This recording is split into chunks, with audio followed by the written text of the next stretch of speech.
अस्सलाम वालेकुम सामीन, मैं हूँ डॉक्टर हिना अमरीन तारिक और मेरा आपका साथ रहता है सिंध पुलिस FM 88.6 पर प्रोग्राम संगत में। एक साल से ज़्यादा के कुछ अरसे में मैंने आपकी मुलाकात करवाई दुनिया अदब के चमकते दमकते सितारों के साथ और उन माया नाज अदीब शोरा राइटर्स पेंटर्स के साथ जिन्होंने अपनी पूरी मुसलसल मेहनत के नतीजे में कुछ मकाम बनाया, जो नुमाया हुए, जो मुसलसल काम करते रहे और आज भी कर रहे हैं। तो कुछ अरसे के गैप के बाद मैं दोबारा आपकी खिदमत में हाजिर हूँ और आज हमारे साथ जो मेहमान हैं वो हैं इरफान मुर्तज़ा साहब। जी इरफान मुर्तज़ा साहब, अस्सलाम वालेकुम। जी वालेकुम सलाम। कैसी हैं आप? मैं ठीक ठाक।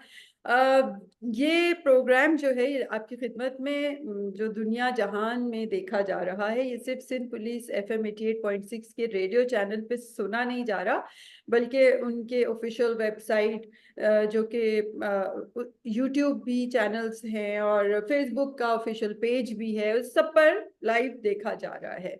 तो इस हवाले से जैसे बहुत ही आगाज में हमने इस प्रोग्राम का जब किया था सिलसिला, तो उस वक्त हम सिर्फ और सिर्फ रेडियो पर सुने जा रहे होते थे और मैं थोड़ी सी क्लिप्स अपनी वॉल पे चला देती थी ताकि या इंस्टा पे चला लेती थी ताकि हमारे दोस्त अहबाब जो दुनिया भर में मौजूद हैं वो वेबसाइट पे क्लिक करें FM 88.6 और हमें सुने। लेकिन अब हमें ये सहूलत है कि हमें देखा भी जा रहा है। तो ये बेशक ये टीवी और उस तरह के चैनल्स का तो नहीं है तो हमारा रेडियो ही, लेकिन देखिए हमने कहाँ कितनी तरक्की कर ली है कि नॉर्थ अमेरिका में बैठे इरफान मुर्तज़ा साहब को हमने ऑन एयर ले लिया है, ऑन बोर्ड। जी तो अब आप मुझे ये बताइए कि ये जो सिंध पुलिस FM के मुख्तलिफ आपको मैं चीज़ें भेजती भी रही, लिंक्स भी भेजती रही और उसके जब ये इस तरह से लाइव नहीं होता था वीडियो लाइव तब भी और अब भी, कैसा लग रहा है आज खुद इसमें शिरकत करते हुए मेहमान बन के? नहीं डॉक्टर ने सबसे पहले आपका बहुत बहुत शुक्रिया कि आपने इनवाइट किया।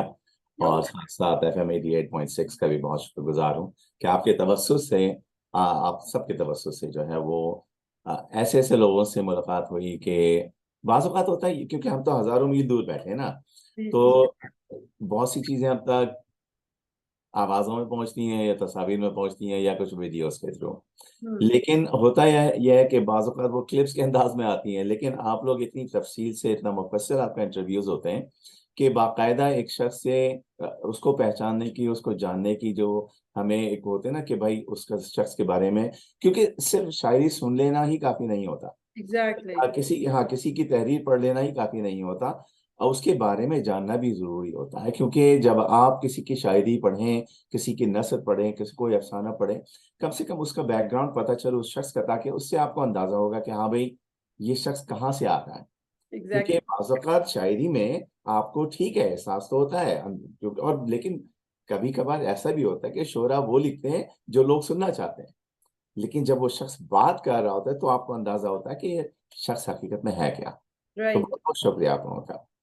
चलिए, बहुत अच्छा लगा मुझे आपकी जानिब से ये सब सुन के, क्योंकि दरअसल इस प्रोग्राम का मकसद ही ये है कि वो जो नुमाया शोरा या अदीब या पेंटर्स या फनकार जो जिन्होंने फ़नून लतीफ़ा के किसी भी शोबे में अपना एक नाम बनाया, उनके जिंदगी के उस सफर, उस जर्नी के हवाले से हम नौजवान नस्ल तक ये बात पहुंचाएं, नौजवान नस्ल को ये पता चले कि कितनी मेहनत करनी पड़ती है, क्या क्या जतन करने पड़ते हैं और वो जतन या वो सारी मेहनत जो है वो नाम बनाने के लिए बिल्कुल नहीं हो रहा होता, वो सिर्फ अपना काम मनवाने के लिए हो रहा होता है। नाम तो समझ लीजिए कि वो एक सफर में अगर बन जाए किस्मत से या आपकी मुस्तकिल मतलब क्या कहूँ मैं इसको बोनस हो जाता है वो लेकिन इसके साथ मतलब मैं मेहनत को अलग नहीं करना। तो इरफान मिर्जा साहब, आपके हवाले से खास और बहुत अहम बात यह है कि आप 80s में नॉर्थ अमेरिका आ गए थे, जी 84 में, ठीक है? जी, मैं November 3rd 85 को, 85। एक्चुअली वो मेरी बर्थडे थी। तो जिस अच्छा। दिन मैंने साल जिंदगी का साल बदला, मुल्क क्या बर आजम बदल दिया, जिंदगी तब्दील हो गई। क्या कहने। तो वो बहुत ही जवानी का एक पीक दौर होता है। आपने एक दफा मुझे बताया था कि 24 बरस की उम्र में आप यहाँ पहुंच गए थे, अगर मुझे सही याद है, और अब जी जी। आपने डेट भी बता दी। तो 85 से लेकर अब हम 2024 और फिर 25 की जानिब जा रहे हैं, तो ये तो पूरे 40 साल होने वाले हैं इस बात को। तो इतना ये नहीं कहे हैं लोग, फिर खामखा कैलकुलेट करने लगेंगे। लेकिन ये एक तवील सफर है, और इस पूरे सफर में हम मुस्तकिल ये देखते आए हैं कि एक नुमायां हैसियत आपकी रही है। अब चाहे वो मशायरे हों, चाहे वो वैसी गैदरिंग्स हों, चाहे वो सोशल एक्टिविटीज हों, चाहे बैतबाजी हो, फिर पेंटिंग और आर्ट्स, और मतलब आप कराटे और वो सब भी आपका एक कमर्शियल आर्ट कहें उसको, मार्शल आर्ट कहें उसको, जो भी, मतलब हर चीज में जो आर्ट का जिससे ताल्लुक है, उसमें आप हमें नुमाया नजर आए। तो ये क्या था कि 24 बरस की उम्र में नॉर्थ अमेरिका पहुंचने के बाद तो इंसान कहाँ से कहाँ निकल जाता है, और आप अब तक 40 बरस समेत इसमें जुड़े हुए हैं।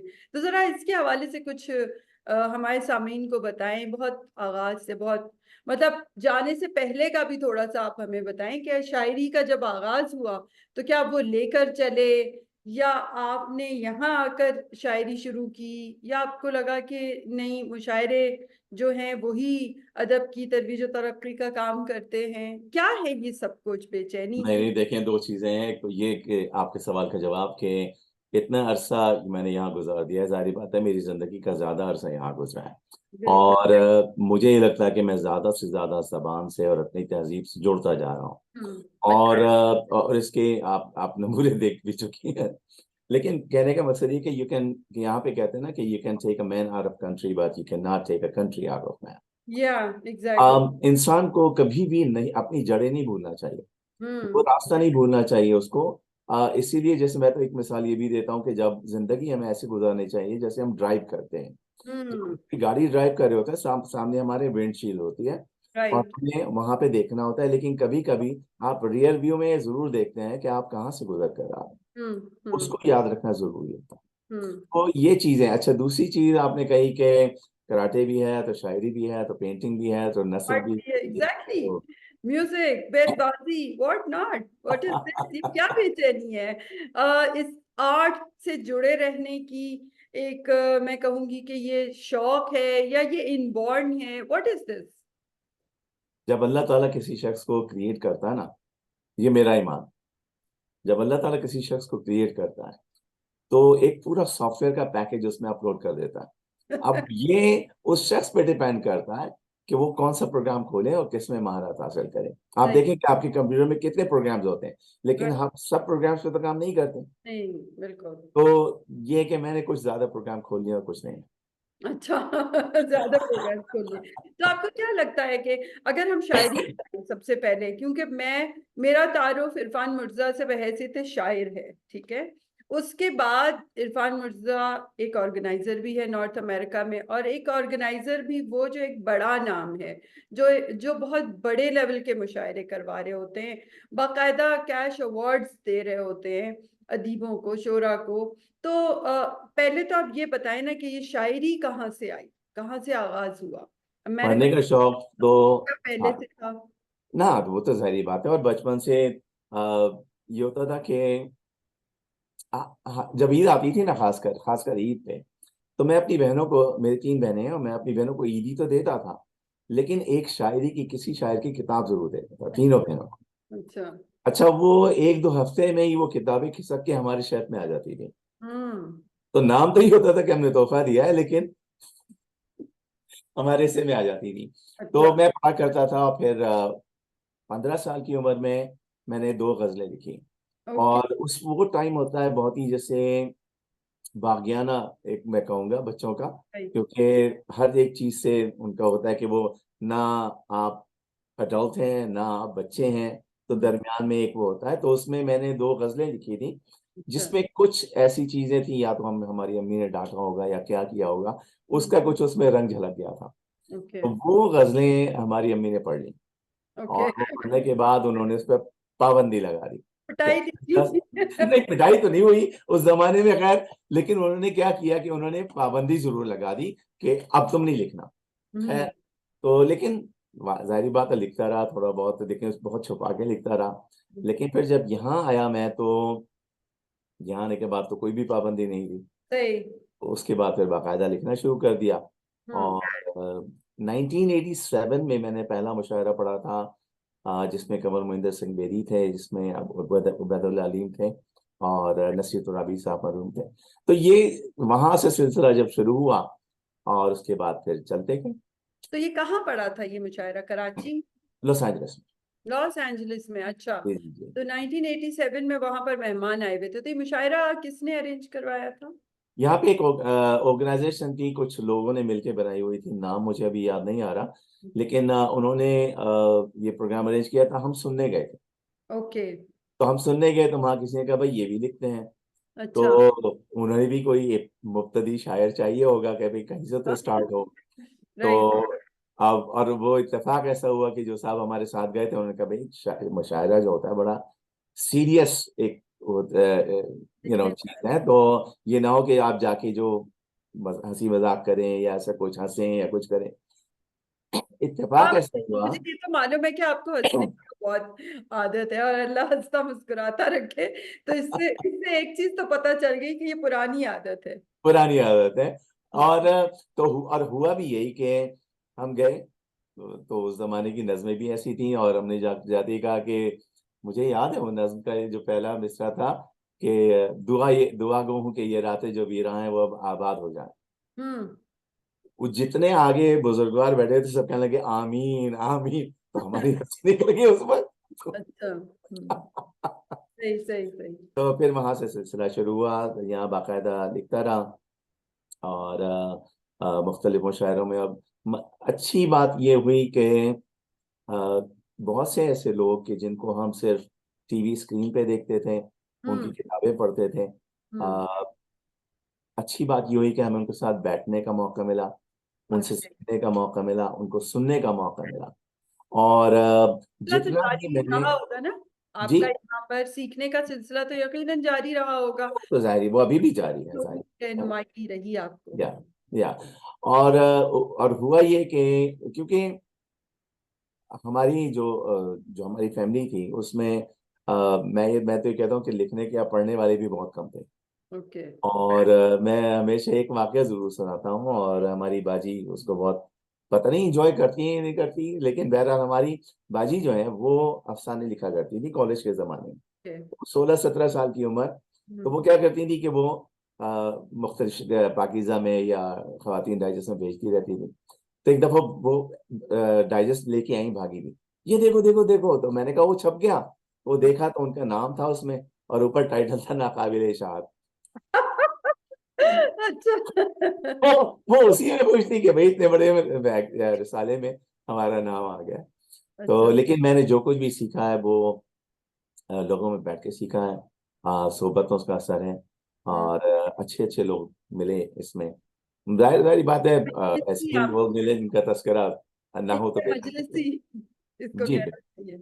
तो सोहबत यकीनन कई अहम लोगों की आपको हासिल रही है, वो अभी हम उसका जिक्र करेंगे। मैं सामीन को ये ज़रूर बताना चाहती हूँ कि सिंध पुलिस FM 88.6 आपके सफ़र में आपका हमसफ़र। आप सुनते रहिए, और जब आप ये प्रोग्राम सुन रहे हैं या देख रहे हैं तो प्लीज़ अपनी निगाहें सड़क पर ही रखिएगा अगर आप गाड़ी में हैं। और और दूसरी बात ये है जिस प्रोग्राम के हवाले से मैं कहना चाहती हूँ, और ये एक संजीदा बात है इन द सेंस के, देखिए जब चूंकि इरफान मिर्जा हमारे साथ हैं, इससे पहले जो प्रोग्राम था वो इरफान सत्तार साहब के साथ हमने किया था, अशफाक हुसैन साहब के साथ मैं एक प्रोग्राम कर चुकी हूँ नॉर्थ अमेरिका से।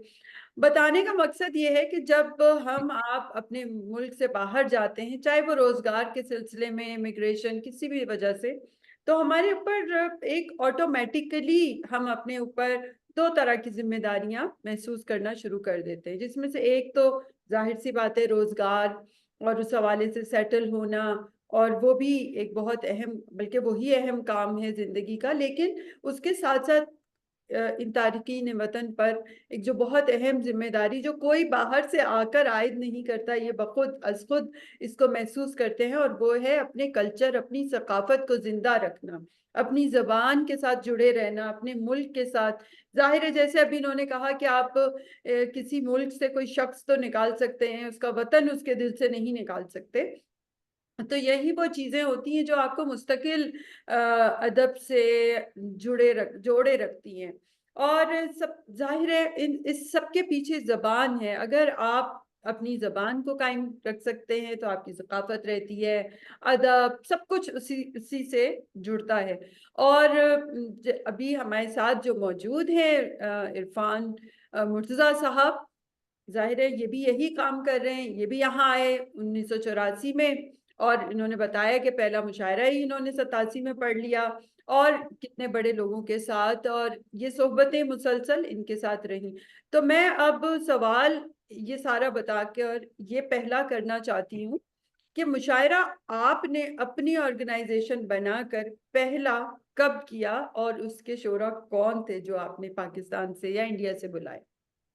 अच्छा, तो इत्तेफाक ऐसा कि यहाँ पे कुछ ऑर्गेनाइजेशन स्टार्ट में थी, उनका ज्यादातर ये होता था कि जी जो बाहर से लोग आए हैं वो पढ़ें, हम्म। और वो उनकी जबान में लोकल शायर, मैं कभी भी लोकल शायर या मकामी शायर नहीं कहता, मैं मेजबान शायर कहता हूँ, मेजबान शोरा। बिल्कुल बिल्कुल। मेजबान शोरा जो है वो अगर पढ़े भी तो वो पिक एंड चूज होता था। वो अंडरस्टैंडिंग है क्योंकि टाइम की वजह से होता है। लेकिन फिर होता था कि जी 4 शेर पढ़े, तो ओके। लोग फिर क्या करते थे कि 4 शेर की कौन सी गजल होती है। हाँ जी। फिर लोगों ने ये भी मजाक किया कि जी मैं 4 शेर पेश करता हूँ, लेकिन उससे पहले एक मतला और आखिर में मक्ता। सही। तो उसके बाद फिर लेकिन उसमें कुछ ऐसी भी चीजें आई साथ में कि जो मकामी शायर थे उनको बिल्कुल भी वैल्यू नहीं दी जाती थी। ओके। और फिर बाज़ औक़ात ये भी हो जाता था कि वो स्टेज पे आके और कहते थे कि जी आप मेहमानों को सुनना चाहते हैं या यहाँ के लोगों को सुनना चाहते हैं। जो आम पब्लिक आती और होती ये है लॉस जाहिर एंजलिस होता की है। बात है? जी ये लॉस हसन। एंजलिस में हो रहा है? जी जी जी जी। ओके। तो लोग तो जाहिर बात है जो सुनने आते हैं खासकर, वो तो उन लोगों को ज्यादा सुनना चाहते हैं जो बाहर से आए हैं। हम्म। लेकिन जो यहाँ के शोरा हैं वो भी चाहते हैं कि जो लोग बाहर से आए वो भी हमारा कलाम सुने। तो उस वक्त फिर हमने अपनी ऑर्गेनाइजेशन स्टार्ट की, उर्दू राइटर सोसाइटी शुमाली अमेरिका के नाम से। और बहुत छोटे पैमाने पे स्टार्ट की। हमारा जो पहला मुशायरा था अ, हमने शिकागो से बुलाए थे हसन चिश्ती साहब, हम्म। और असदुल्ला हुसैनी चक्कर साहब का एक प्रोग्राम था। वो ये दोनों स्टार्ट के प्रोग्राम हैं, हम्म। और उनकी बाकायदा किताबों की रुनमाई और उनकी पजीराई, इस किस्म के प्रोग्राम हमने शुरू किए। सही। और उस वक्त अगर 100 लोग भी प्रोग्राम में आ जाते थे तो हमें बड़ी खुशी होती थी। अच्छा। लेकिन अब जो है अल्हम्दुलिल्लाह हमारे प्रोग्राम में 500 जब लोग हो जाते हैं, क्योंकि कैपेसिटी अमूमन हॉल्स की 500 लोगों की होती है, तो उसके बाद हमें लोगों को मना करना पड़ता है। और ये टिकटेड होते हैं? नहीं, नहीं, अच्छा। हमारे ज्यादातर प्रोग्राम जो होते हैं वो बगैर टिकट के होते हैं, जिसमें बाकायदा डिनर भी करवाया जाता है लोगों को, और ओके। बाकायदा जी तो शोरा। स्पॉन्सर्ड जी, स्पॉन्सर्ड स्पॉन्सर्ड प्रोग्राम्स होते हैं? स्पॉन्सर्ड प्रोग्राम होते हैं, और लोग और यकीन जाने कि लोग खुद कहते हैं आपको, अच्छा। क्योंकि हमारे जो प्रोग्राम है अल्हम्दुलिल्लाह इतने मुनज़्ज़म होते हैं कि बाय द मिनट होते हैं। और हम्म। अगर हमने कह दिया जी कि अगर 7 बजे से 8:30 बजे तक डिनर है और 8:30 बजे प्रोग्राम शुरू है, तो लोगों को मालूम है कि 8:31 पे खाना मिलेगा ही नहीं। अच्छा। तो अच्छा। हॉल जो होता है वो पैक होता है एकदम। ओके। तो जाहिर बात है थोड़ा टाइम लगा, हम्म। क्योंकि स्टार्ट में कुछ लोगों ने शिकायत की। जी मैंने Attend कहा जी करने हम के आपको लिए। कई बार कह चुके, तो आप वक्त पे आइए। सही। क्योंकि वक्त जो होता है ना डॉक्टर है ना, बदला जरूर देता है। सही। क्योंकि अगर आप वक्त को अच्छी तरह ट्रीट करेंगे वो आपको अच्छा बदला देगा।